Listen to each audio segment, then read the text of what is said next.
डिलिव्हरीपासून मी operate पण केलं आणि असे आयुर्वेदिक आणि असे होमिओपॅथिक इतके 6-7 वर्षामध्ये इतके औषधं खाल्ले का मी सांगू शकत नाही की माझं आफ्टर डिलिव्हरी नंतर माझ्या वडिलांनी माझ्या सीझरवर जेवढा खर्च केला तेवढाच अशा कुठून औषध आणण्यावर खर्च केला. पण मॅडमकडनं मी हे अमृत ज्यूस आणि ह्या पाईटच्या टॅब्लेट घेतल्या होत्या.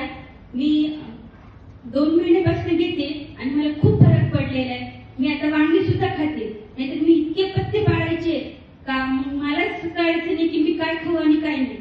म्हणजे मी भयानक पत्ते पाणी केलं, ज्यांनी जे सांगितलं ते केलं, पण कुठेच मला रिझल्ट नाही आला. ऑपरेट झालं, सगळं झालं, मी इतकी हैराण झाली होती. पण मला इतकं छान वाटतं, मी सगळंच खाते आता. आणि त्याचसोबतच मला खूप खाज. मी इथे खूप स्किनच्या डॉक्टरला पण दाखवलं.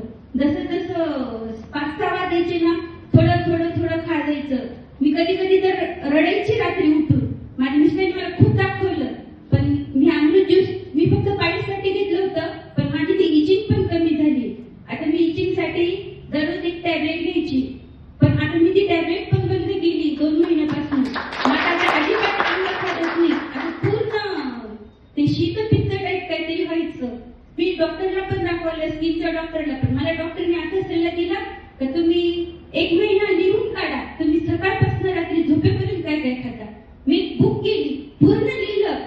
पण मग इतके आज बटाटा सोडला, भेंडी सोडली, जी इतकं पत्ते पाणी केलं का माझी आई अक्षरशः रडायची की तू ह्या वेळेत एवढं काही खाऊ शकत नाहीस. कधी आईकडे गेलं ना, मग तिला हे नको ते नको म्हणलं, तिला अक्षरशः ती रडली माझे की तुला एवढ्या कमी वयामध्ये किती त्रास आहे. मला 70 वर्ष होते तर मी काहीच खाते, मला काही नाही होत.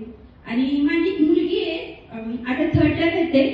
तिला सतत खोकला व्हायचा, ती अशी अजिबात बाहेरचं नाही जास्त खात.